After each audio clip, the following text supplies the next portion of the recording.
आज का विचार दास महाराज जी की दी हुई बुद्धि, महाराज जी की प्रेरणा से, महाराज जी के ही विचार आप नारायण उपसंगत के चरणों में देने का प्रयास करेगा। आज का विचार दास महाराज जी की के मुखारबिंद से निकली हुई अनुभवी वाणी, ग्रंथ श्री समता प्रकाश में से एक शब्द है। पांचवा विवेक, सत नियम जीव उद्धारक। टाइटल है सत नियम जीव उद्धारक। जीव उद्धारक कर्म ये निश्चय करो स्वीकार, जीवन को स्थिर करे मिटे सकल विकार।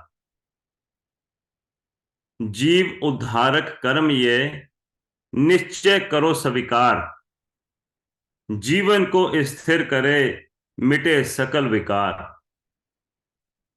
आदरणीय प्रेमियों, अगर मुझे संसार में कोई जरा सा भी रास्ता दिखला दे, मेरी संसारिक तरक्की का, मेरी आर्थिक तरक्की का, मेरे बच्चों के भविष्य के बारे में अगर मुझे कोई रास्ता दिखला दे, तो मैं उसके ताउम्र गुण गाना नहीं हटता कि इनकी वजह से मेरा ये फायदा हो गया। ब्राह्मण सत्पुरुष जिन्होंने अपनी ताउम्र मुझ जैसे पांच विकारी को सिखाने के लिए अपने खून का एक एक कतरा लगा दिया, और वो हमें शुरू के दोहे में ही समझाने की कोशिश कर रहे हैं कि ये जीव के सुधार का, उद्धार का ये नियम है। जिस जीव ने इसको निश्चय करके, निश्चय यानी उसका अंतिम डिसीजन हो गया, और महाराज कह रहे हैं जिस जीव ने इन नियम को स्वीकार कर लिया, निश्चय कर लिया, अपना डिसीजन बना लिया, फिर गुरु उपाधि उसको एंड रिजल्ट भी बता रहे हैं कि जिस जीव ने अपने आप को इन नियमों पर चलाकर सुधार लिया, स्वीकार कर लिया, महाराज कह रहे हैं मिटे सकल विकार।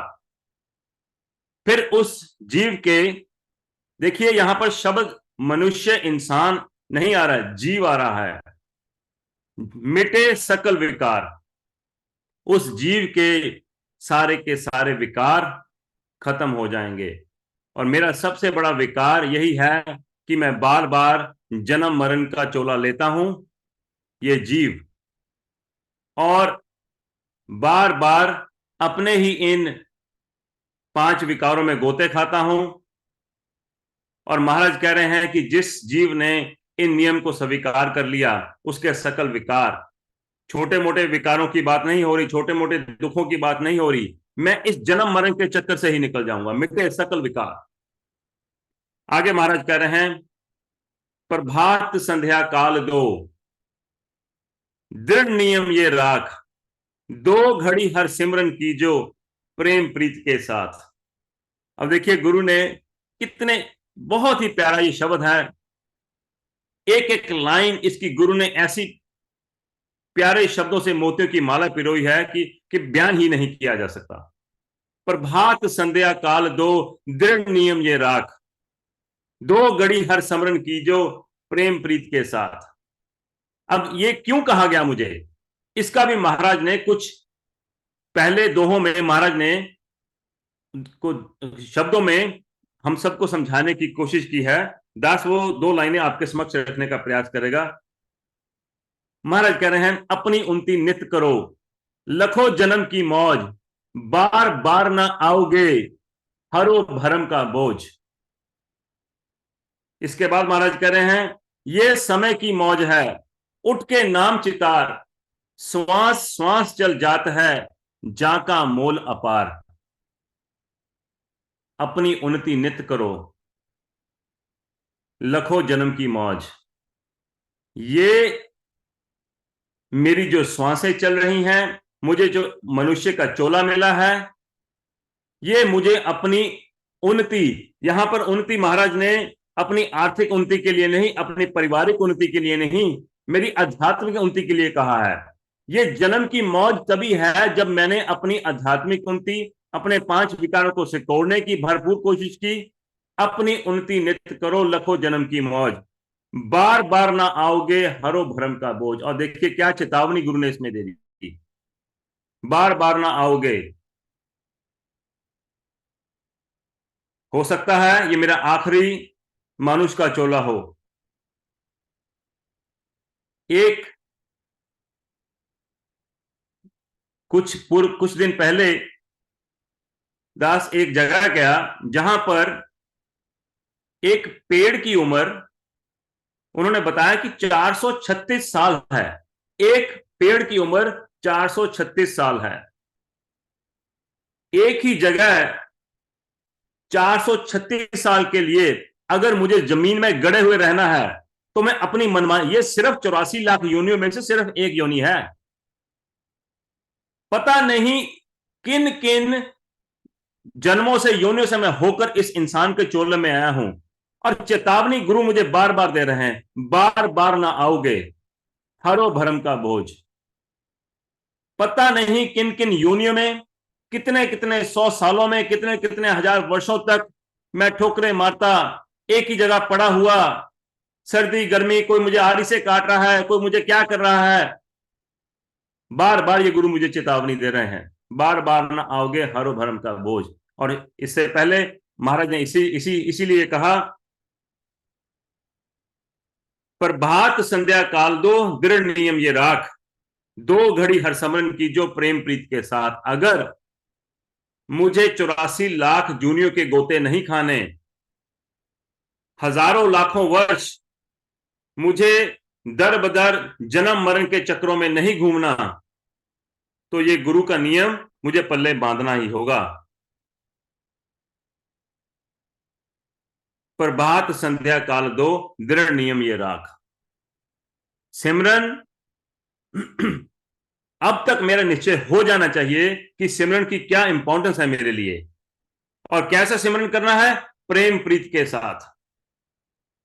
अगर सिमरन करने में बैठा हूं और दिन में मैं झूठ, चोरी, वो सारी चीजें जो मुझे ईश्वर से दूर लेके जाएगी, अगर उनका मैं सारा दिन सेवन करता हूं, तो फिर ऐसे सिमरन का क्या फायदा।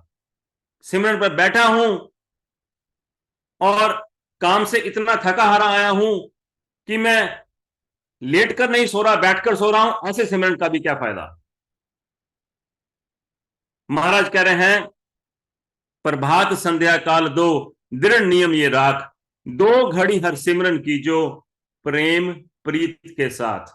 जिसको अपने सारी दिनचर्या में अपना सुबह और शाम का सिमरन याद रहेगा, उसको अपने सिमरन के साथ प्रेम प्रीत बना ही रहेगा।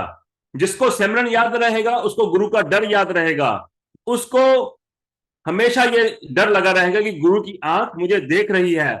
मेरा व्यवहार, मैं चाहे कहीं पर भी हूं, चाहे मुझसे कोई छोटा है, मुझसे कोई बड़ा है, मेरा व्यवहार उनके साथ ऐसे होना चाहिए कि मैं महात्मा मंगत राम जी से ही व्यवहार कर रहा हूं। तो आदरणीय प्रेमियों, अगर मेरा ये 2 घड़ी का सिमरन में ऐसी प्रेम प्रीत बन जाए तो फिर बात कैसे ना बने। महाराज कह रहे हैं, शुद्ध करे व्यवहार को नफा लियो समान, थोड़ी लियो ब्याज नित धन ना पावे हान।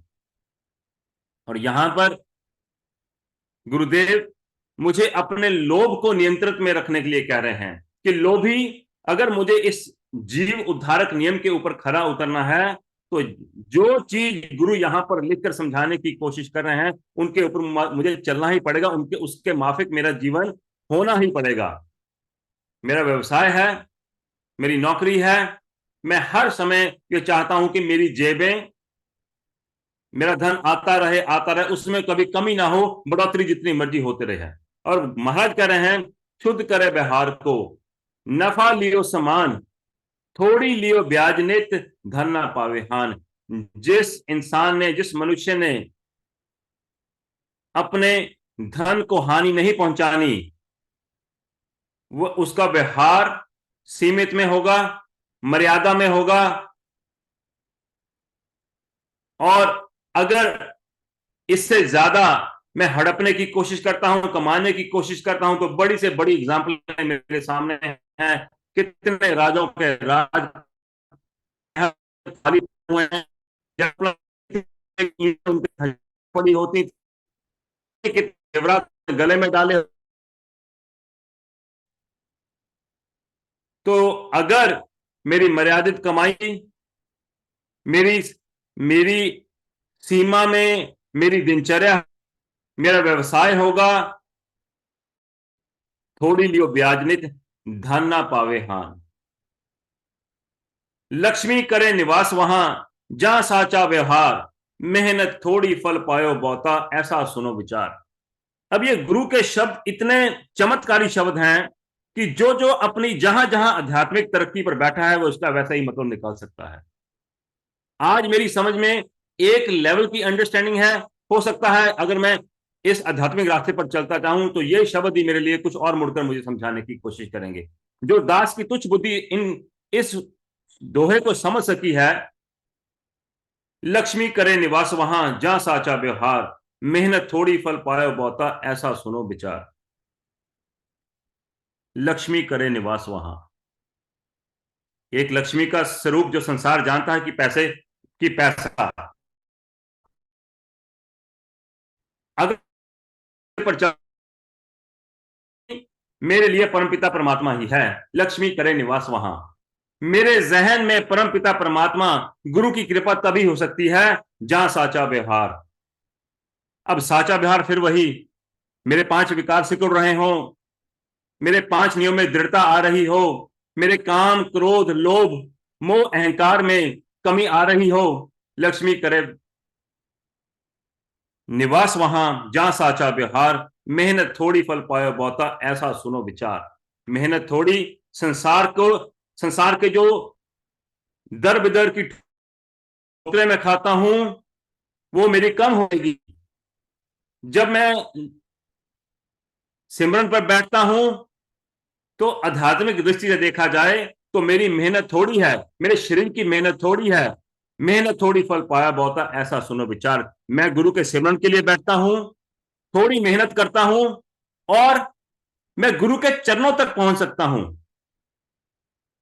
महाराज फिर एक बार फिर सुनते हैं, लक्ष्मी करे निवास वहां जहां साचा व्यवहार, मेहनत थोड़ी फल पाया बहुता ऐसा सुनो विचार। अगर मैं संसार में अपने जीवन को मर्यादित करता हूं, सादगी सत्य सेवा के उनको आगे रखकर अपने जीवन को जीने की कोशिश करता हूं, तो यहां पर आम पैसे की बात नहीं, संसारिक आर्थिक उन्नति की बात नहीं। महाराज करने समझाने की कोशिश करें कि मेरी आत्मिक उन्नति, मेरी आध्यात्मिक उन्नति लक्ष्मी करे निवास वहां जहां साचा व्यवहार, उस हृदय में, उस घर में ईश्वर का वास है जहां साचा व्यवहार है।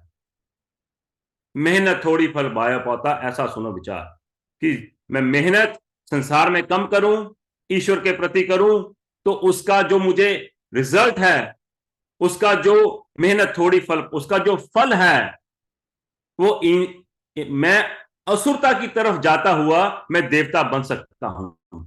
अब इससे ज्यादा मेहनत थोड़ी फल पाया बहुता का क्या आप इसका क्या मतलब निकाल सकते हैं?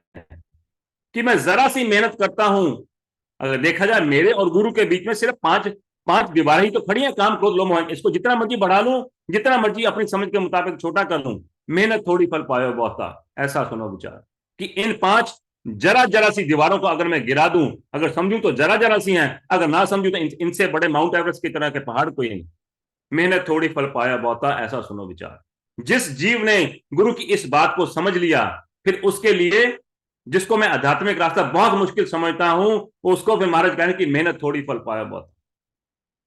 मन शांत हो गया, कर्तापन छोड़ दिया, मन में से ईर्ष्या द्वेष निंदा चुगली छोड़ दी, थोड़ी फल पाया बहुत। जिस जीव ने गुरु के इन जीव उद्धारक नियम को मान लिया, उसके लिए फिर ये लाइन बिल्कुल 100% बिल्कुल सही है कि मेहनत थोड़ी फल पाया बहुत। कितना शांतमय मन उस जीव का हो जाएगा, मौत का उसको डर नहीं। अब जरा कल्पना करें कि कितना भय में, अगर मैं गुरु की शिक्षा से दूर जाता हूं, सबसे पहले मुझे अपने शरीर का डर, फिर अपने परिवार की मौत का डर। मेहनत थोड़ी फल पाया पाता, ऐसा सुनो। जिस जीव ने ये जीव उद्धारक नियम अपने जीवन में उतार लिए, ये लाइन उसी के लिए महाराज ने लिखी है। इसका मैं आर्थिक या अपनी संसारिक उन्नति के लिए इस गफलत में ना रहूं कि मैं अगर इन नियम पर चलना शुरू करूंगा तो मेरी आर्थिक तरक्की होनी शुरू हो जाएगी। वो लाइनें तो लकीरें तो मेरे प्रारब्ध में, वो फाइल पहले ही डाउनलोड हो चुकी है। जितना मुझे पैसा मिलना है, मैं चाहे जितना मर्जी सिमरन कर लूं, मुझे उतना ही मिलेगा। अगर ईश्वर ने मुझे 25,000 की नौकरी ही देनी है, या मुझे 3,000 रुपए की नौकरी देनी है, करोड़ रुपए देने हैं, वो पहले ही लिख चुके हैं। इस जीव उद्धारक नियम को पालन करने का मतलब ये नहीं कि मेरे बड़ी बड़ी गाड़ियां, बड़े बड़े बंगले, बड़े बड़े मेरे महल खड़े हो जाएंगे। यहां पर सिर्फ महाराज मेरी आध्यात्मिक उन्नति के लिए कह रहे हैं कि मेहनत थोड़ी फल पायो बता। ऐसा सुनो विचार। और विचार वही है जो ईश्वरीय विचार है। संसारिक विचार को विचार नहीं कहा जाता।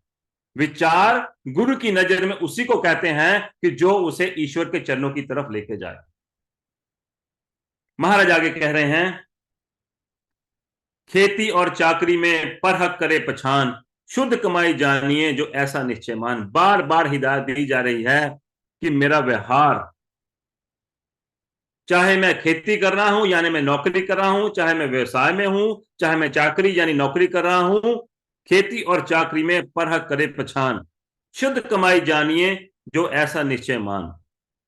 निस दिन देवे अन्न दो, निस दिन देवे अन्न जो, दुखी दीन अनाथ, अघट लक्ष्मी प्रगट होवे कबू न छोड़े साथ। अब फिर अगर मैं किसी दीन गरीब को की सेवा करता हूं, किसी को मैं किसी का पेट भरता हूं, और महाराज कह रहे हैं निस दिन देवे अन्न जो, संग्राम के संग्राम नहीं, अपने जन्मदिन वाले दिन नहीं, ये पेट का तंदूर है। दिन में 3 बार इसमें भूख की प्यास तड़प होती है। जिस तरह भूख से मैं मचलता हूं, विचलता हूं, अगर मुझे ये दुख किसी दीन गरीब में नजर नहीं आता, तो फिर मेरी आध्यात्मिक तरक्की कैसे हो। महाराज कह रहे हैं कि निस दिन देवे अन्न जो, दुखी दीन अनाथ। जो दुखी है, जो दीन है, जो अनाथ है, महाराज कह रहे हैं कि जो उसको उनको अन्न देता है, अघट लक्ष्मी प्रगट होवे कबू ना छोड़े साथ। दास की तुच्छ बुद्धि के सिर यहां पर समझ है कि अघट लक्ष्मी प्रगट होवे कबू ना छोड़े साथ। ये लक्ष्मी महाराज बार बार मेरे जहन में गुरु की कृपालता को, उसके बारे में समझाने की कोशिश करें कि मुझे ऐसी शांति, ऐसे गुरु के चरणों की ठंडक मिलेगी कि जो मेरा कभी साथ छोड़ेगी नहीं। जरा कल्पना करें कि अगर मेरे मेरे दिल में, मेरे चित्त में किसी दूसरे के प्रति किसी को दुख है, तो उसका दुख की पीड़ा मैं भी सहन कर सकता हूं। और अगर अपनी जितनी भी मेरी समर्थ है उसके माफिक मैं उस दीन गरीब अनाथ का दुख को दूर करने की कोशिश करता हूं, तो जाहिर सी बात है कि मेरे जहन को भी ठंडक उसकी पहुंचेगी ही पहुंचेगी। कुदरत का कानून है ये। और महाराज कह रहे हैं, अघट लक्ष्मी प्रगट होवे कबू ना छोड़े साथ। ऐसी लक्ष्मी, ऐसे गुरु की कृपालता जब मेरा ये स्वभाव बन जाएगा, तो फिर ऐसी ठंडक मेरे चित्त से कभी जाने वाली नहीं। शुरू में कहा कि 2 घड़ी सिमरन कीजो प्रेम प्रीत के साथ। यही प्रेम, यही प्रीत गुरु मुझे अपने जहन में डालने की, समझाने की कोशिश कर रहे हैं। आगे महाराज कह रहे हैं, यथाशक्त सेवा करे साधु गुरु आचार, मन वांछित फल पाए सो हरा होए परवार। यथाशक्त सेवा करे, जितनी मेरी सामर्थ्य है। किसी अमीर का 1 लाख रुपया और किसी की कम कमाई में से 1 रुपया दिया हुआ, एक ही गुरु की नजर में वह एक ही बराबर है। मैं इस गफलत में यह ना रहूं कि मैं बहुत ज्यादा अमीर हूं, बहुत ज्यादा दान करता हूं, इसलिए मैं बहुतों से आगे हूं। किसी का 1 रुपया दिया हुआ भी मेरे लाखों की दान से बहुत ज्यादा आगे निकल सकता है। यथाशक्ति, इसीलिए महाराज ने यहां समझाने की कोशिश की कि यथाशक्ति सेवा करे। जिसकी जितनी समर्थ है, गुरु ने उसको उतनी सेवा करने की हिदायत दी है। यथाशक्ति सेवा करे, साधु गुरु आचार, मन वांछित फल पाए, सो हरा होए परिवार। भूल कर न बेचिए, एक कन्या दूजी भूम, तिनकी सेवा करन से अधिक फल मालूम। ये बहुत लंबा शब्द है और बहुत ही, जैसे दास ने कहा कि बहुत ही महाराज ने इसमें ऊंचे ऊंचे शब्द हम सबको समझाने की कोशिश की है। और दास इसमें से कुछ पंक्तियां पढ़कर इसको कंप्लीट करने का प्रयास करेगा। निस्दिन राखो प्रेम, सत्संगत के माही, अधिक होए बिहार जो, तो पख पख को नित जाई। निस्दिन राखो प्रेम, सत्संगत के माही। मेरी आध्यात्मिक उन्नति या मेरा रास्ता जितना भी तय होता जाए, मैं इस गलती में ये ना रहूं कि कभी मुझे संगत की जरूरत नहीं और सत्संगत की जरूरत नहीं या सत्संग की जरूरत नहीं। बार बार ये विचार बहुत से आदरणीय प्रेमियों ने हम सबको समझाने की कोशिश की है कि मेरी और गुरु ने ये हिदायत लिख कर दी है कि सत्संग में मुझे मरते दम तक, मेरी आखिरी श्वास तक आना है। चाहे मैं किसी भी मुकाम तक आध्यात्मिक रास्ते पर पहुंच जाऊं। महाराज कह रहे हैं निस्दिन राखो प्रेम, हर दिन सत्संगत के माही, अधिक होए बिहार जो, तो पख पख को नित जाई। मेरा संगत के प्रति, सत्संग के प्रति हर दिन हर रोज प्रेम होना चाहिए। अब ये सत्संग मेरे घर पर आ गया और ये सबसे ज्यादा जो वचन दास अभी कहने जा रहा है, ये दास के लिए ही है, किसी और के लिए नहीं। कि ये ऐसा सत्संग मेरे घर पर आ गया कि जैसे मान लीजिए मैंने अपने घर पर सत्संग का आयोजन किया और उसमें मैं खुद शामिल ही नहीं हुआ। ये ऑनलाइन सत्संग को मैं इसकी कम इंपॉर्टेंस ना समझूं कि कोई बात नहीं, कल फिर सुन लेंगे, शायद कल आए ही ना, पता नहीं आज कौन सा विचार मेरी बुद्धि में पड़ जाता और मैं अपना आध्यात्मिक रास्ता और तीव्रता से तय करना शुरू हो जाता। इसीलिए महाराज ने कहा कि निस्दिन राखो प्रेम, सत्संगत के माही। तो ये ऑनलाइन सत्संग हो रहा है, सिर्फ फोन या कंप्यूटर पर चल रहा है, इसकी इंपॉर्टेंस इसलिए कम ये ना हो जाए कि ये मेरे घर का सत्संग नहीं, मेरे आश्रम का सत्संग नहीं। निस्दिन राखो प्रेम, सत्संगत के माही, अधिक होए बिहार जो, तो पख पख को नित जाए। अगर मुझे अपना आध्यात्मिक रास्ता पूरी शिद्दत से, पूरी ईमानदारी से तय करना है तो सत्संग से प्रेम मुझे करना ही पड़ेगा। चाहे मैं उसके लिए उसको मानूं या ना मानूं, लेकिन ये जीव उद्धारक नियम गुरु ने, जैसे दास ने शुरू ने टाइटल कहा कि जीव के उद्धार का नियम है, इसमें से एक शब्द भी, लाइन तो बहुत दूर की बात है, मैं इधर उधर नहीं कर सकता। नहीं तो मैं फिर, क्योंकि माया का इतना बड़ा प्रकोप है, इतना उसका, इतनी बड़ी सक्शन है कि वो मुझे अपनी तरफ खींचेगा ही खींचेगा। आगे महाराज कह रहे हैं जीवन की उन्नति करे, मन में दे विश्वास, सत कर्म की सुध मिले, सब कारज पावे रास। और ये उसका एंड रिजल्ट है, सत्संग में आकर मुझे सही रास्ते पर चलने की दिशा मिलती है। महाराज कह रहे हैं जीवन की उन्नति करे, मन में दे विश्वास। कितने संशय, कितने भय, क्या कुछ मैं अपने मन में सारा दिन लेकर घूमता हूं। और महाराज कह रहे हैं कि अगर मैं सत्संग में आता हूं, एक तो मेरे जीवन की उन्नति होती है, मन में विश्वास आता है, सत्कर्म की सुध मिलती है और मेरे सब कारज होवे रास। का मतलब यही है कि सुख आए दुख आए उसमें मुझे सम रहने की, सम भाव में रहने की, उसका मेरा विश्वास, मेरा निश्चय पक्का होता जाता है। महाराज कह रहे हैं आहार करे नित शुद्ध, बासी अन्ना खाए, बुद्धि होवे सुतंत्र, रोग व्याध सब जाए।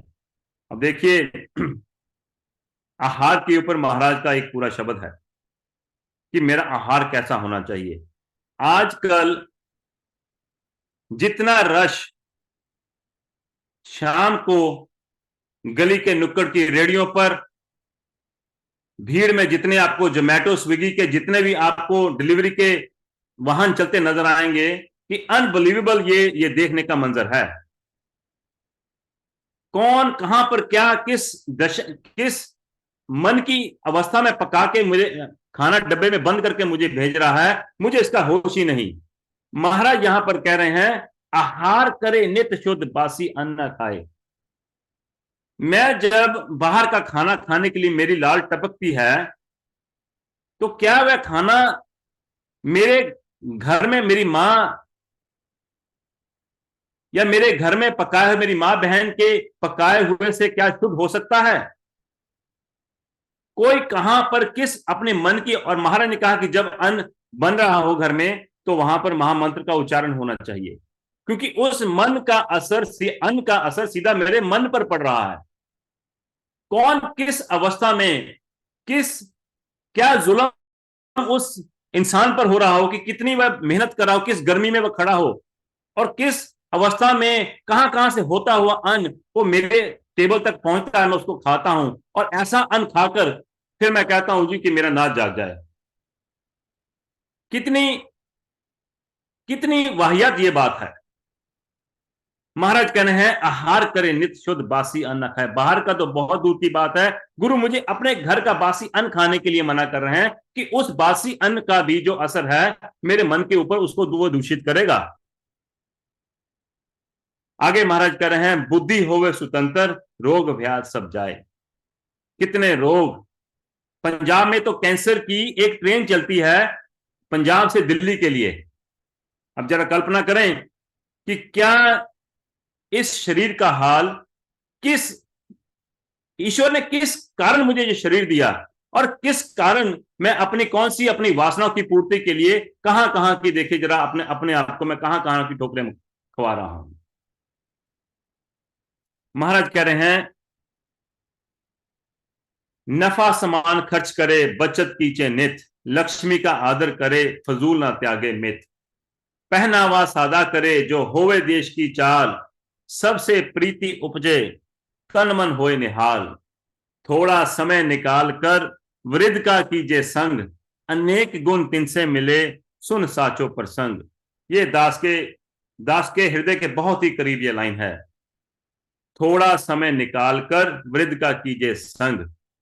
अब जरा कल्पना करें, हम सब आज इस सत्संग में बैठे हैं, कोई बोल रहा है कोई सुन रहा है, वो सिर्फ और सिर्फ इसीलिए कि मेरा हाथ, हम सब का हाथ किसी ना किसी वृद्ध ने पकड़कर हम सबको गुरु के चरणों तक लेकर गया। अगर मेरा जरा सा पकड़ा हुआ हाथ मुझे इस शिक्षा तक पहुंचा सकता है, तो मैं अपने बड़े बुजुर्गों के पास, और गुरुदेव भी मुझे ये हिदायत दे रहे हैं कि थोड़ा समय निकालकर वृद्ध का कीजिए संग, अनेक गुण तिनसे मिले सुन साचो प्रसंग। इससे सच्चा प्रसंग नहीं, इससे मुझे अगर अपने जीवन को गुणों भरा जीवन बनाना है, अपने वृद्धों से कुछ सीखना है, तो कुछ थोड़ा समय निकालकर उनके पास भी बैठना पड़ेगा। और इसका मतलब यह नहीं कि सिर्फ उनके पास बैठकर बातचीत करूं। आजकल वृद्ध आश्रम खुल गए हैं, मां बाप को वहां छोड़ने की एक नया फैशन चल पड़ा है, और यहां तक बातें होती हैं कि 3 स्टार है, 5 स्टार है, 7 स्टार है, और जिसने अपने मां बाप को 7 स्टार में छोड़ दिया उसको उन माफी चाहता हूं दास, कुछ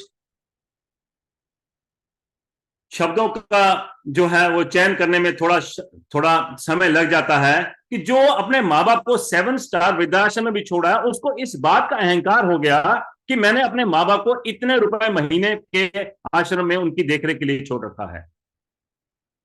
और महाराज यहां पर कह रहे हैं थोड़ा समय निकालकर वृद्ध का कीजिए संग। मैं गुरु की शिक्षा से दूर होता हूं तो देखिए कहां कहां कैसे कैसे नरकों में मैं धक्के खाऊंगा, ऐसे कर्म कर कर, और फिर उसका अहंकार ही कितना बन जाता हूं। थोड़ा समय निकालकर वृद्ध का कीजिए संग। मेरा आध्यात्मिक रास्ता, मेरी आध्यात्मिक उन्नति, मेरे मन की शांति हो ही नहीं सकती अगर मैं किसी वृद्ध का हाथ ना पकड़ूं, किसी उनकी शरण में ना जाऊं, उनके पास ना बैठूं, उनकी सेवा अगर मैं नहीं करता। मुझे अगर अपने मन की शांति, जीवन में शांति, आध्यात्मिक उन्नति चाहिए, तो मेरे घर घर में अगर वृद्ध हैं, मेरे माँ बाप हैं, उनकी सेवा ही मेरे लिए सर्वप्रिय है। कहीं और तीर्थ स्थान पर जाऊं ना जाऊं, लेकिन मेरे माँ बाप ही मेरे लिए सबसे ऊंचा तीर्थ स्थान होना चाहिए। और यही महाराज मुझे वृद्ध का संग करने के लिए कह रहे हैं। अनेक गुण तिनसे मिले, पूरे जीवन का रस उनके पास है। सब कुछ मुझे गूगल में नहीं मिलेगा। महाराज कह रहे हैं, थोड़ा समय निकालकर वृद्ध का कीजिए संग, अनेक गुण तिनसे मिले, सुन साचो प्रसंग।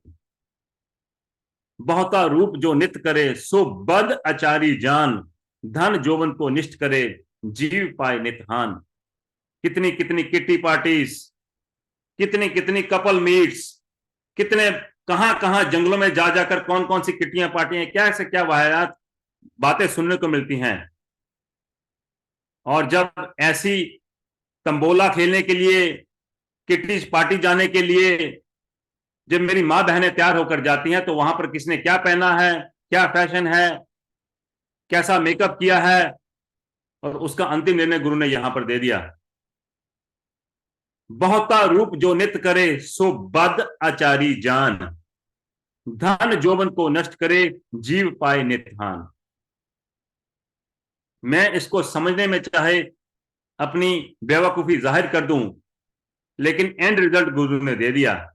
ज्यादा रूप जो जो अपने आप को ज्यादा मेकअप में, ज्यादा लीथा पोची में करता है, गुरु के वचन है, सो बद आचारी जान, अपने धन को, अपनी जवानी को वह नष्ट करता है। और अंत में महाराज कह रहे हैं, जीव पाए नितहान, ऐसे जीव को हमेशा हानि ही होगी। समय का अभाव है, कुछ 2 मिनट बाकी हैं। दास बाकी का जो शब्द है आपके समक्ष पढ़कर अपनी वाणी को विराम देगा। बूढ़ा भाला जो होए, सबसे रखे प्यार, दुर्जन वचन ना चित धरे, सुख पावे अपार।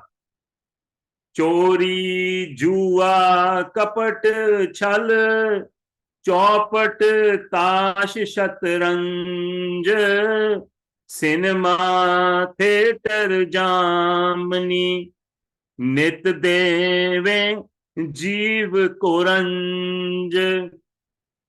भंग तंबाकू मदिरा, चंडू गांजा जोए, चरस अफ्यून रिश्वत तजे, सो ही शूरा होए।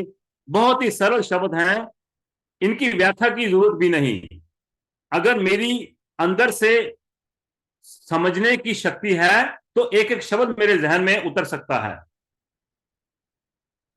झूठ गवाही और अमानत, जहर सरीखा जान, मूरख मित्र बेवा नारी, देवे गुणी को हाँ। बिना कारण और बिना समय, जो दूजे घर जाए, मिटे लज्जा जावे कीरत, दाग दही कोला। औगन को नित देत है, घर को करे उजाड़। बुद्धिमान सो आखिए, जो इनका तजे प्यार। सच बोले पर दुख हर, नित साचा करे व्यवहार। गुणी पुरुष का संग करे, ना बैठे कभू बेकार। सत कर्म में धन को अर्पे, निश्चय रख भरपूर, फल भांचे नाते इसका, सहजे मिले हजूर। सत लेख सत कर्म ये, जो गुनी चित धार, अधिक होए तिस कांति, शोभा करे संसार। परम आनंद तिस को मिले, जो निर्मल करे विचार। नित ही पावे जीत को, कभू न होए हार। सत उपदेश सुन गुनी, पावे जीव कल्याण। मंगत ये तत्सार है, मार्ग मुक्त निधान। सत उपदेश सुन गुनी, पावे जीव कल्याण। मंगत ये तत्सार है, मार्ग मुक्त निधान। इन जीव उद्धारक नियम को मैं दृढ़ता से पालन करूं तो जो सेवा आदरणीय, जो भाव आदरणीय प्रेमी श्री करमचंद जी के थे, महाराज ने उनके प्रति उनको 3 बार पगड़ी लाने के लिए कहा। मेरा जीवन भी जरा देखिए कितने उच्च भाग आदरणीय प्रेमी जी के थे कि महाराज ने 3 बार पगड़ी लाने के लिए कहा, और उस पगड़ी में से जब तीसरी बार वे पगड़ी लेकर आए तो उस पगड़ी में से एक लीर का कपड़ा फाड़कर अपने थैले में रख लिया, और खुद अपने हाथों से महाराज ने वो पगड़ी आदरणीय प्रेमी जी के सिर पर बांधी और उनको दीक्षित किया, और फिर कहा, प्रेमी आज से इन्होंने तुमको नया जीवन दिया है। दास की भी यही प्रार्थना है कि दास की बुद्धि भी और हम सब की बुद्धि भी इसी प्रकार निर्मल करें कि मैं भी अपने सिर को अपने गुरु के चरणों तक ले जाऊं, और महाराज भी हम सब पर कृपा करें कि वही पगड़ी हम सबको भी नया जीवन दें। इन्हीं वचनों के साथ दास अपनी वाणी को विराम देता है। गलतियों के लिए संगत से क्षमा की अपेक्षा चाहता हूं। ओम ब्रह्म सत्यम सर्वम।